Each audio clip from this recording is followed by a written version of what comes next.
ऊटी का हमारा सफ़र 3 दिन का था। ठंडियों के दिनों में ट्रेन अक्सर लेट हो जाती है, सो हमारी भी 8 घंटे लेट हो गई थी और हमारा पहला दिन कोयम्बटूर से ऊटी के सफ़र में ही कट गया। कोयम्बटूर से ऊटी जाते समय हम कुन्नूर होते हुए गए और उसके खास खास व्यू पॉइंट देखते हुए गए। इन व्यू पॉइंट में पहला था डॉल्फिन नोज।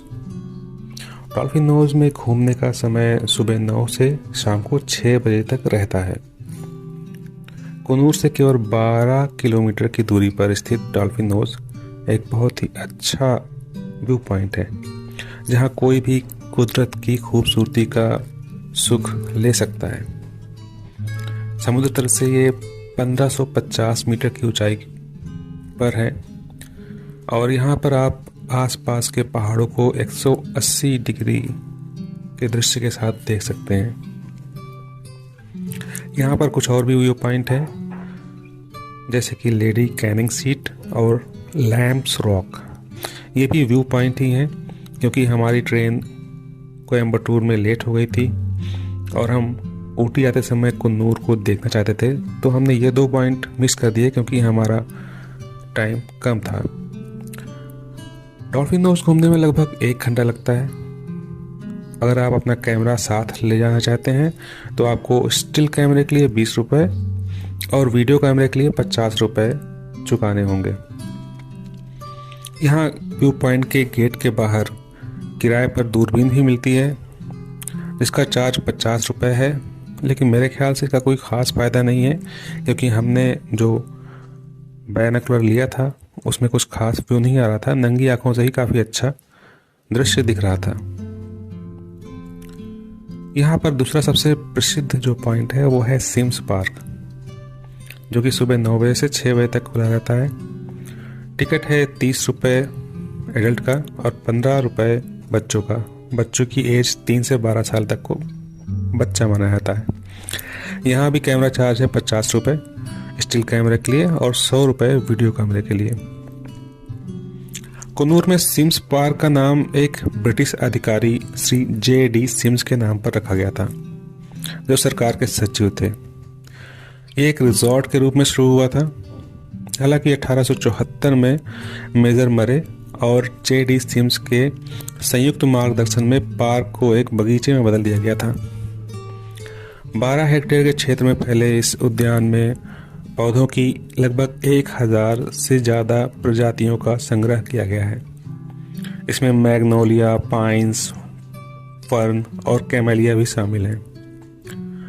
उद्यान को आंशिक रूप से जापानी शैली में विकसित किया गया है और पार्क का मुख्य आकर्षण यहाँ पर मई में आयोजित होने वाले वार्षिक फल और सब्जी का प्रदर्शनी है। कुन्नूर के ये 2 सबसे ज़्यादा प्रसिद्ध पॉइंट थे, जो हम देखते हुए वहाँ से सीधा ऊटी अपने होटल में आ गए।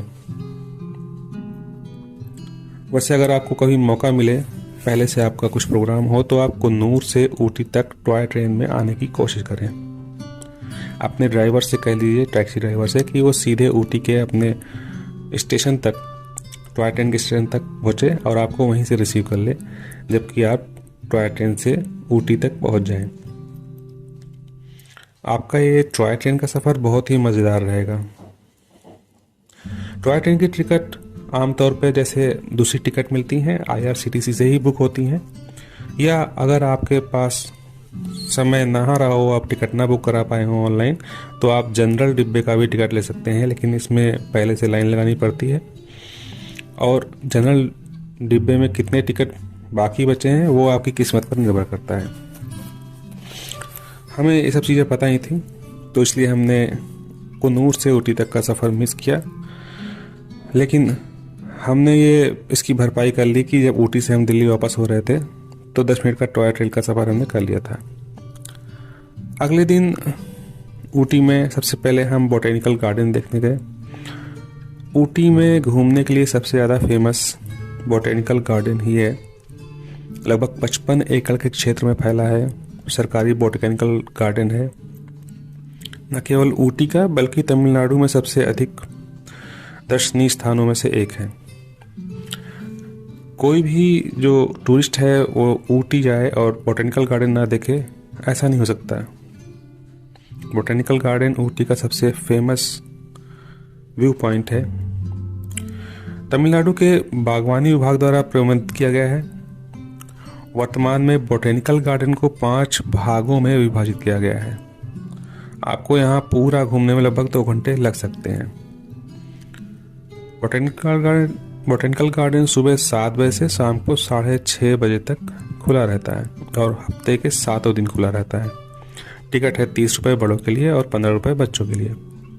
स्टिल कैमरा के लिए 50 रुपये और वीडियो कैमरा के लिए 100 रुपये का चार्ज है। और यहाँ पर जो मुख्य गेट है वहाँ पर बाहर खाने पीने के काफ़ी दुकानें हैं। बॉटेनिकल गार्डन के जो बाहर दुकानें हैं गेट पर, वहाँ से आपको काफ़ी चीज़ें मिल जाएंगी जो अक्सर लोग अपने रिश्तेदारों के लिए लेके आते हैं, चॉकलेट या चाय वगैरह। लेकिन यहाँ से ना ख़रीदें तो अच्छा रहेगा। चॉकलेट या चाय आप चाय फैक्ट्री से ख़रीदें, टी फैक्ट्री से, जहाँ की क्वालिटी अच्छी होती है। इसके बाद आप चाहें तो रोज़ गार्डन जा सकते हैं, जो कि हम नहीं गए क्योंकि रोज़ गार्डन, हम दिल्ली के रहने वाले हैं तो मुगल गार्डन वगैरह काफ़ी बड़े गार्डन हमने देखे थे। रोज़ गार्डन को हमने अवॉइड किया, थोड़ा थक भी गए थे, इसलिए दोपहर में अपना होटल में चले गए, थोड़ी देर आराम किया और उसके बाद अगले पहर यानी दोपहर में हमने टी फैक्ट्री का रुख किया। आमतौर पे लोग टी फैक्ट्री में तब जाते हैं जब वो दोदा बेटा पीक देखने आ रहे हों। यहाँ पर सबसे फेमस जो है चाय फैक्ट्री वो है बेंचमार्क की चाय फैक्ट्री। बगल में ही चॉकलेट फैक्ट्री भी है, दोनों एक साथ घूम सकते हैं। आपको 10 रुपये का टिकट लगता है, लेकिन वो 10 रुपये की आपको चाय भी पिला जाते हैं फिर बाद में। और इस पूरे फैक्ट्री को घूमने में आपको कम से कम 2 घंटे लग जाएंगे। फैक्ट्री के सामने ही एक एडवेंचरस स्पोर्ट के लिए डेयर एविल नाम का पॉइंट है, जहाँ पर आप कुछ एडवेंचरस एक्टिविटीज़ कर सकते हैं। कीमत ज़्यादा नहीं है, इसलिए थोड़ा समय वहाँ भी बिता सकते हैं। वहाँ पर व्यू पॉइंट भी है, आपको पूरे ऊटी का दृश्य यहाँ से दिखता है। तो आपको 2 घंटे यहाँ आराम से बिताने होंगे। आप चाय खरीद सकते हैं और चॉकलेट भी यहीं से खरीद सकते हैं, जिसकी क्वालिटी अच्छी होती है। दोपहर के बाद ही हम लोगों ने ऊटी लेक जाने का मन बनाया था और ऊटी लेक गए। हमारे ड्राइवर ने इसके पिछले गेट से एंट्री करवाई, जहाँ पर देखने के लिए कुछ भी नहीं था। जो मेन वहाँ पर देखने वाली चीज़ें हैं वो मेन गेट से ही हैं, क्योंकि पिछली गेट से आपको बोटिंग का भी कुछ ऑप्शन नहीं मिलता है। मेन गेट पे बहुत ज़्यादा बोटिंग के ऑप्शन हैं, अलग अलग तरह के बोट्स हैं। और हालांकि वहाँ पर उन लोगों के लिए ज़्यादा ऑप्शन है जो ग्रुप में गए हों, क्योंकि एक बोटिंग का जो किराया है 1000 रुपये, उसमें 8 लोग एक साथ बैठ सकते हैं, तो ग्रुप वालों के लिए ज़्यादा फ़ायदेमंद है। यहाँ पर बच्चों के लिए बहुत अच्छे झूले खिलौने हैं। हालांकि एक बार बता दूं कि आपको बोटिंग के लिए यहाँ पर लाइन में लगना पड़ेगा, और हमें लाइन में लगना नहीं था तो हमने बोटिंग को भी स्किप किया, क्योंकि हमें बोटिंग आगे भी मिल सकती है। और अगर आपको बोटिंग करनी है तो यहाँ बोटिंग ना करके आप ऊटी घूमने गए हैं तो पेकारा लेक में बोटिंग करें। पेकारा लेक काफ़ी अच्छा है, वहाँ पर बोटिंग करने में वहाँ भी लाइन लगानी पड़ेगी, लेकिन वो बड़ी झील है, इससे कम क्राउडेड है। ऊटी लेक में एक मिनी ट्रेन का भी ऑप्शन है, और ये ऊटी लेक से होते हुए जो नीलगिरी रेलवे की टॉय ट्रेन है वो भी जाती है। जब आप टॉय ट्रेन से जाएंगे तो ऊटी लेक का नज़ारा दिखेगा। तो आप चाहे तो यहाँ मिनी ट्रेन का भी लुत्फ उठा सकते हैं। मिनी ट्रेन टॉय ट्रेन से अलग ट्रेन है, जिसका किराया 60 रुपये है, आपको हाथों हाथ मिल जाएगा। बहुत ज़्यादा बढ़िया भी नहीं है, लेकिन आप बच्चों के साथ गए हैं तो आप एक बार घूम सकते हैं। तो दूसरा दिन हमारा ये पूरा हो गया, चाय फैक्ट्री, बॉटेनिकल गार्डन और ऊटी लेक। आप चाहे तो रोज़ गार्डन भी घूम सकते हैं या 1-2 पॉइंट और भी घूम सकते हैं। अब तीसरे दिन सुबह ही हमारा जो है प्लान था प्याकारा फॉल का।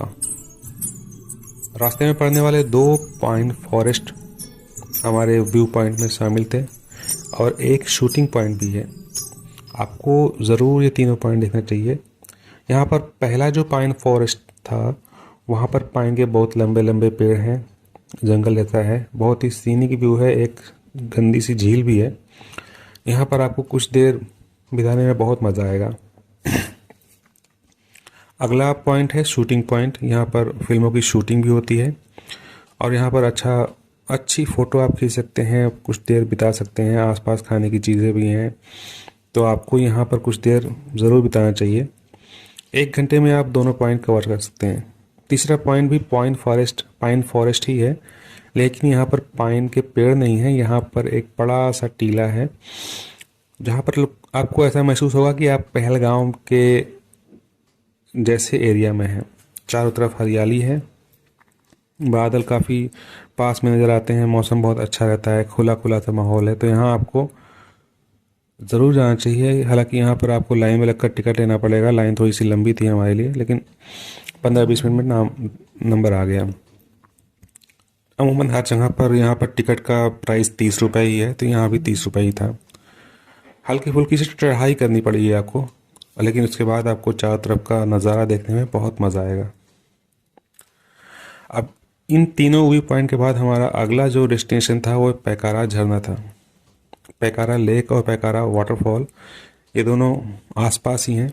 यहाँ आपको बहुत सुकून मिलेगा, यहाँ आपको ज़रूर जाना चाहिए।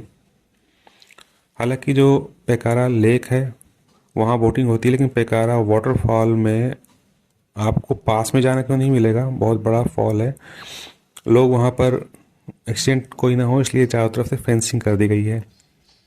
आपको दूर से ही फोटोग्राफी या वीडियोग्राफी कर लेना पड़ेगा। यहाँ पहुँचने के लिए आपको जहाँ पर आपका व्हीकल ड्रॉप करता है वहाँ से लगभग 15 मिनट का पैदल का रास्ता है। आपको वाटरफॉल तक पहुँचने में हालांकि एक इलेक्ट्रिक गो कार्ट भी चलती है जिसकी कीमत 20 रुपये है, लेकिन आपको वहाँ पर वेट करना पड़ता है वापसी में भी और जाने के लिए। अब बेहतर यही है कि आप पैदल ही पहुँच जाएं।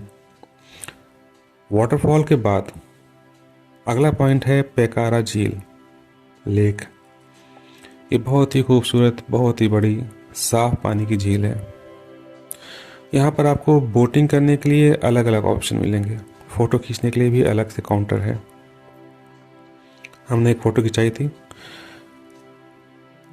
अब चाहे ऊटी लेक हो या पैकारा लेक, दोनों में ही बोट की जो कीमतें हैं एक जैसी हैं।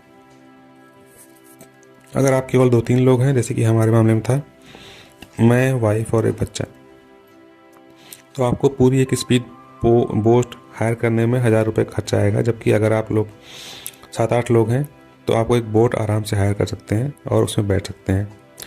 बाकी स्टीमर वगैरह की भी ऑप्शन है। और जो बोटिंग की जो कीमत है वो मैं स्क्रीन पर दिखा रहा हूँ, अपने हिसाब से देख लीजिए आपको कौन सी बोटिंग ज़्यादा सूटेबल रहेगी। अगर आप ग्रुप में जा रहे हैं तो आपको कोई ज़्यादा दिक्कत नहीं होगी, आप बोटिंग आराम से कर सकते हैं। यहाँ पर भी आपको बोटिंग में टाइम लगेगा, लाइन लगानी पड़ेगी, उसके बाद आपका नंबर आएगा, जैसे कि ऊटी झील में लाइन लगानी पड़ी थी। खाने पीने की सुविधा यहाँ पर कैंटीन है, आसपास वॉशरूम भी है। अब ये सारे पॉइंट देखते हुए वापस आते आते शाम हो गई थी, तो हमने अपने होटल में आराम किया, खाना खाया, सो गए। अब जो अगला दिन था हमारी वापसी का दिन था। पहला दिन हम कोयम्बटूर से आए, आते हुए हमने कुन्नूर के 2 पॉइंट देखे।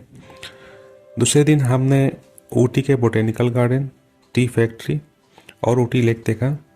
तीसरे दिन हमने पाइन फॉरेस्ट के 2 व्यू पॉइंट और एक शूटिंग पॉइंट और पैकारा लेक और पैकारा वाटरफॉल देखे।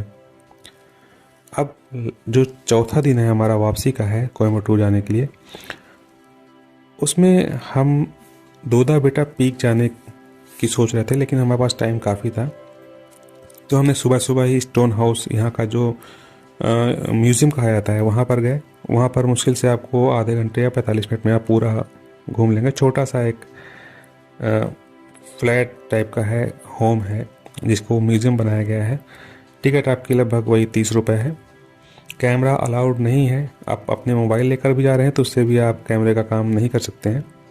भीड़ बहुत कम रहती है। स्टोन हाउस घूमने के बाद आपको सेंट स्टीफेंस चर्च भी घूम लेना चाहिए। बहुत ही सुंदर और शांत जगह है। तो स्टीफेंस चर्च और स्टोन हाउस घूमने के बाद हमारा अगला जो पॉइंट था वो दोदा बेटा पीक था। आमतौर पर जो लोग टी फैक्ट्री घूमने आते हैं, उसी रूट पे डोरा बेटा पीक भी पड़ता है, तो डोरा बेटा पीक वहाँ से घूम लेते हैं।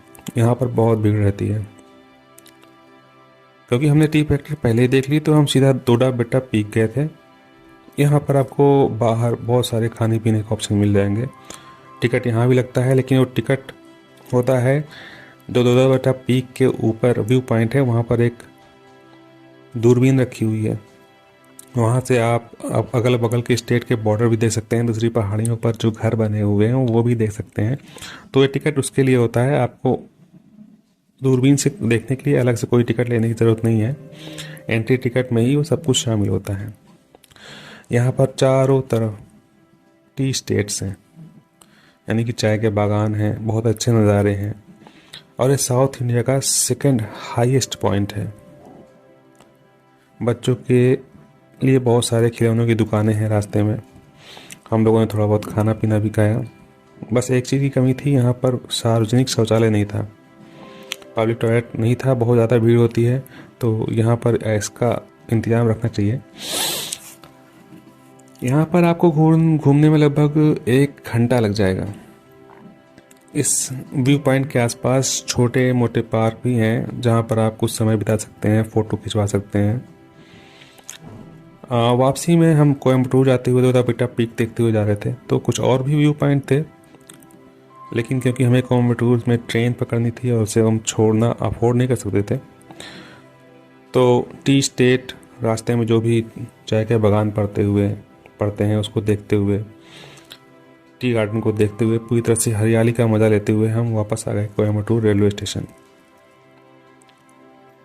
वैसे जब आप होटल के लिए सर्च करते हैं तो डोरा बेटा पीक के आसपास का एरिया भी होटल के लिए दिखाता है, लेकिन वो आपके लिए ऑप्शन अच्छा नहीं रहेगा, क्योंकि आपको ऊटी जाने के लिए फिर जो भी आप अपनी गाड़ी से आ रहे हैं या आपने पहले से हायर कर रखा है तो कोई बात नहीं, वरना वहाँ से ऊटी जाने के लिए, वहाँ की व्यू पॉइंट देखने के लिए आपको काफ़ी खर्च करना पड़ेगा। तो बेहतर यह है कि आप ऊटी में ही ले लें।